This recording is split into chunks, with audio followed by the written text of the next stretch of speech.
अस्सलाम वालेकुम फ्रेंड्स, उम्मीद करती हूँ आप सब लोग खैरियत से होंगे। आज मैं आपके लिए लाई हूँ इन्वायरमेंटल केमिस्ट्री का लेक्चर नंबर 10। आज हम देखेंगे sources of water pollution and it's effects.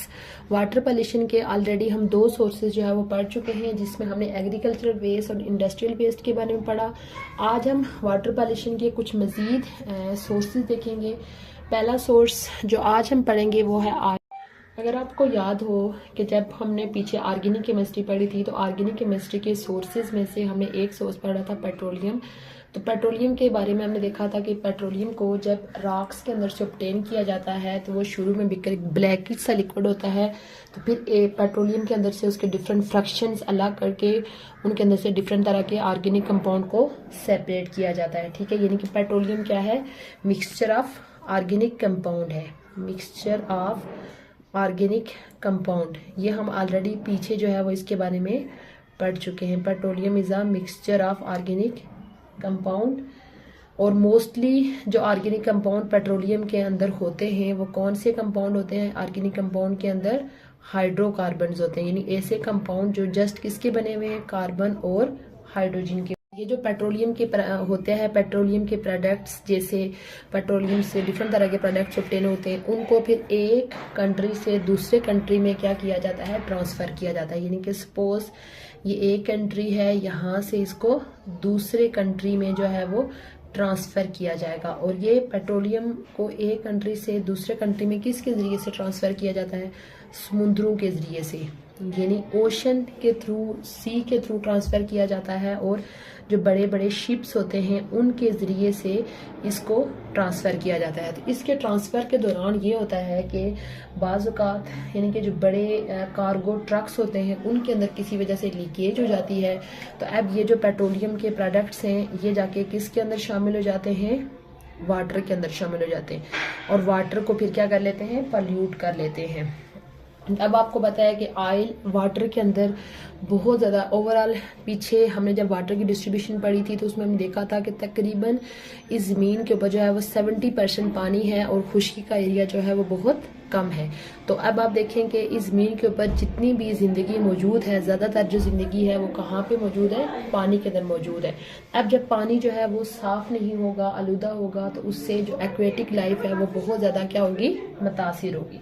उसके बाद दूसरा, जब ये शिप यानी कि एक कंट्री से दूसरे कंट्री में पहुंच जाते हैं, एक तो दौरान सफ़र यानी कि जब ये समुद्र में चल रहे होते हैं उस दौरान भी बाज़ औक़ात लीकेज से ये ऑयल और पेट्रोलियम प्रोडक्ट जो है वो पानी में शामिल हो जाते हैं। उसके साथ साथ जब ये समुद्र के यानी कि किनारे पहुंचते हैं, जैसे सपोज कि ये कोई बड़ा टैंक है, बड़ा जहाज़ है, किनारे पे जाके उसको भी जो छोटे कंटेनर हैं उसमें ऑयल को क्या किया जाता है? ट्रांसफ़र किया जाता है। जब शिप से ऑयल को कंटेनर के अंदर ट्रांसफ़र किया जाता है, जिन्होंने आगे डिफरेंट शहरों के अंदर लेके जाना होता है, तो इसकी ये जो ट्रांसफ़र होता है, इस ट्रांसफ़र के दौरान भी बहुत सारा ऑयल जो है वो समुंदर के किनारे जो है वो गिर जाता है। तो उस तरह से भी ये वापस किधर शामिल हो जाता है?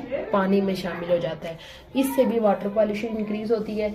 उसके अलावा जो अंडरग्राउंड पाइपलाइंस होती हैं, ऑयल की पाइपलाइंस, अब उन पाइपलाइंस के अंदर भी अगर कोई लीकेज हो जाती है, बाज़ औक़ात डायरेक्टली आप समझ लें कि जो डिफरेंट यानी कि जो पेट्रोल के वो होते हैं, पंप होते हैं जहाँ से लोग गाड़ियों के अंदर डीजल और पेट्रोल डलवाते हैं, उन जो बड़े मतलब आप समझ लें कि जो बड़े पेट्रोल पंप हैं उनका डायरेक्ट कंटेनर के ज़रिए से उनमें ऑयल नहीं आता, बल्कि उनके अंदर ये किया जाता है कि उनको अंडरग्राउंड पाइपलाइंस की मदद से जो है वो पेट्रोलियम प्रोडक्ट्स को उनको ट्रांसफ़र किया जाता है। ये जो अंडरग्राउंड पाइपलाइंस होती हैं, बाज़ औक़ात किसी वजह से उनके अंदर कोई प्रॉब्लम होने से लीकेज हो जाती है। लीकेज होने की वजह से ये जो ऑयल है वो अंडरग्राउंड वाटर का जो है वो हिस्सा बन जाते हैं। ग्राउंड वाटर का पाइप, ग्राउंड वाटर जो होता है उसके अंदर ये चला जाता है, तो फिर ये ग्राउंड वाटर को क्या कर लेते हैं? आलूदा कर लेते हैं। उसके अलावा साथ अगर आपने देखा होगा कि जब आप किसी पेट्रोल पंप के ऊपर जाते हैं, वहां से जब आप गाड़ियों में डीजल भरवाते हैं, तो आपने देखा होगा कि उनके जो टैंक होते हैं वो उस पेट्रोल पंप के नीचे बनाए हुए होते हैं, अंडरग्राउंड होते हैं, जहाँ से एक ऊपर उनकी डिवाइस लगी हुई होती है, जहाँ पे मीटर लगा होता है, रीडिंग आ रही होती है कि इतना पेट्रोल या इतना डीजल हमें डलवाना है और इतने पैसों का डलवाना है, तो वो अंडरग्राउंड जो टैंक होते हैं, अंडरग्राउंड टैंक, उन टैंक्स के अंदर से भी बाज़ औक़ात क्या हो जाता है, लीकेज हो जाती है। तो लीकेज से फिर वो जो ऑयल होगा वो किस में शामिल हो जाएगा, ग्राउंड वाटर में शामिल होके भी ग्राउंड वाटर को क्या कर लेगा, पल्यूट कर लेगा। उसके बाद दूसरा जो एक और सोर्स आज हम डिस्कस करने जा रहे हैं वो है household waste detergent. Household, अगर हम वेस्ट की बात करें तो आप देखेंगे जब हम अपने घर में कपड़े धोते हैं या बर्तन धोते हैं तो उसके लिए जो है हम मोस्टली किसको यूज़ करते हैं, डिटर्जेंट को यूज़ करते हैं, यानी सर्फ वगैरह को यूज़ करते हैं। तो डिटर्जेंट यानी किस किस के लिए यूज़ होता है, कपड़ों को धोने के लिए और बर्तन धोने के लिए। अब डिटर्जेंट जो होता है उसके अंदर डिफरेंट तरह के केमिकल्स को ऐड किया जाता है। तो यानी कि डिफरेंट केमिकल्स उसके अंदर ऐड होते हैं। जब उस डिटर्जेंट को हम पानी के अंदर मिलाते हैं तो ये आगे पानी को क्या कर लेता है कि उसकी सरफेस टेंशन जो वाटर की होती है उसको क्या करता है, डिक्रीज करता है। सरफेस टेंशन डिक्रीजेस, यानी कि पानी की जो सरफेस टेंशन होती है वो डिक्रीज कर जाएगी। क्या मिलाने से, डिटर्जेंट मिलाने से, यानी कि जब हम इस डिटर्जेंट को किस में शामिल करेंगे, वाटर में शामिल करेंगे, ठीक है। उसके अलावा पानी की जो वेटिंग एबिलिटी है, यानी कि किसी चीज़ को गीला करने की एबिलिटी है, वेटिंग एबिलिटी क्या हो जाएगी, इंक्रीज कर जाएगी। यानी कि ये डिटर्जेंट जब पानी के अंदर शामिल होंगे तो एक तो पानी की सरफेस टेंशन को डिक्रीज करेंगे और दूसरा ये पानी की वेटिंग एबिलिटी को क्या करेंगे, इंक्रीज करेंगे, जिस वजह से जो पानी होगा वो किसी, यानी कि ये सपोज कपड़ा है, इसके अंदर जज़ब होके, यानी किसी भी फैब्रिक जिसको दाग वगैरह लगा हुआ है उसके अंदर जज़ब होके उसको मुकम्मल तौर पर क्या कर लेगा, साफ कर लेगा। डिटर्जेंट बेसिकली होते क्या हैं, डिटर्जेंट साल्ट्स होते हैं, यानी कि इनको बेंजीन सल्फोनेट्स बोला जाता है। डिटर्जेंट बेंजीन सल्फोनेट्स, और ये किसके साल्ट्स होते हैं, mostly benzene sulphonates of sodium, ये सोडियम के साल्ट होते हैं। अगर हम इसका फार्मूला देखें तो ये हमारे पास होता है, ये बेंजीन होता है और बेंजीन के साथ जब ये ग्रुप लगा होता है SO3H, तो ये हमारे पास क्या होता है, बेंजीन सल्फोनिक एसिड होता है। तो यहाँ पे ये जो H है इसको रिमूव करके यहाँ पे क्या आ जाता है, सोडियम आया हुआ होता है SO3Na। तो ये हमारे पास क्या है, डिटर्जेंट है। तो डिटर्जेंट का काम ये है कि घर के अंदर एज अ क्लीनिंग एजेंट काम करना। क्लीनिंग एजेंट किसके लिए, कपड़ों के लिए भी और बर्तनों के लिए भी। डिटर्जेंट के अंदर दो तरह की चीज़ें जो है वो उसके अंदर ऐड हुई होती हैं। डिटर्जेंट के अंदर कौन सी दो चीज़ें ऐड हुई होती हैं, एक डिटर्जेंट में ऐड हुए होते हैं सर्फेक्टेंट और दूसरी चीज़ ऐड हुई होती है डिटर्जेंट के अंदर builders, surfactant and builder. Surfactant जो है वो क्या करते हैं,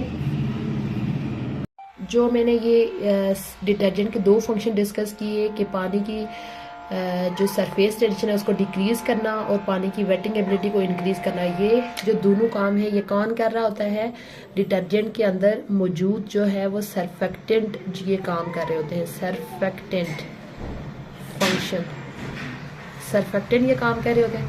और जो बिल्डर्स होते हैं वो उसका जो फंक्शन होता है डिटर्जेंट का, उसको मज़ीद क्या करते हैं, इंक्रीज करते हैं। Increase function of detergent. अगर आपको आप देखें घर में, अगर आपने कोई अपना सर्फ देखा है, सर्फ के अंदर आपने देखा होगा कि इस तरह से अगर वो वाइट कलर है तो वाइट कलर अंदर की छोटे छोटे इस तरह से ब्लू और रेड, इस तरह से डिफरेंट कलर्स के छोटे छोटे पार्टिकल्स होते हैं इस तरह के, ठीक है। यानी वाइट सर्फ के अंदर ब्लू और रेड ये वाले पार्टिकल्स होते हैं, ये इन्हीं को बोला जाता है सर्फेक्टेंट और बिल्डर्स। तो इन सर्फेक्टेंट और बिल्डर जो है वो डिटर्जेंट को उसके काम में क्या करते हैं, हेल्प करते हैं। लेकिन ये जो दोनों चीज़ें हैं सर्फेक्टेंट और बिल्डर, ये दोनों जो है वो वाटर पॉल्यूशन का बायस बनते हैं, और फिर ये वाटर पॉल्यूशन के बाद करने के बाद ये जितनी भी एक्वेटिक लाइफ होती है उसको ये बहुत ज़्यादा तासीर करते हैं। बिल्डर्स की अगर हम बात करें तो कौन से केमिकल जो है वो बिल्डर के तौर पर काम करते हैं? सोडियम ट्राईपोलीफास्फेट, सोडियम ट्राईपोलीफास्फेट ये एक ऐसा बिल्डर है जो मोस्टली डिटर्जेंट के अंदर जो है वो प्रेजेंट होता है। उसके बाद तीसरा सोर्स जो आज हम डिस्कस करने जा रहे हैं वो है livestock waste. Livestock waste कौन सा होता है कि जो बड़े बड़े फार्म होते हैं जहाँ पे लोगों ने डिफरेंट तरह के एनिमल्स को रखा होता है, जैसे सपोज किसी ने काऊ को रखा होगा, बिफेलोज को रखा होगा, या कोई गोट की कोई इंडस्ट्री होगी जहाँ पे उन्होंने गोट रखी होंगी, यानी उनका जो वेस्ट होता है उसको बोला जाता है लाइव स्टॉक वेस्ट। उनका जो लाइव स्टॉक वेस्ट के अंदर एनिमल्स का यूरिन आ सकता है, एनिमल्स का मन्यूर यानी कि फीसिस होते हैं, इस टाइप की चीज़ें जो होती हैं वो लाइव स्टॉक वेस्ट के अंदर होती हैं। अब ये जो बड़े बड़े फार्म जो कि लाइव मतलब इस तरह से वो काम कर रहे होते हैं, वो जितना भी अपना लाइव स्टॉक वेस्ट होता है वो उसको जाके दो तरीके से डिस्पोज ऑफ कर। अब यानी कि वो लाइव स्टॉक वेस्ट को दो तरह से डिस्पोज ऑफ करते हैं। वो या तो जाके उसको किसी ओपन लैंड के ऊपर फेंक देते हैं, ठीक है, तो और या उसको जाके कैनाल, रिवर या किसी स्ट्रीम के अंदर जो है वो छोड़ देते हैं। अब जितना भी लाइव स्टॉक वेस्ट होता है उसके अंदर बहुत ज़्यादा आप समझ लें कि पैथोजेंस होते हैं। पैथोजेंस यानी ऐसी चीज़ें जो कि इंसानों के अंदर डिफरेंट तरह की बीमारियां पैदा करते हैं। अब उसमें बहुत ज़्यादा यानी कि पैथोजेंस, डिजीज़ काजिंग एजेंट्स को पैथोजेंस बोला जाता है।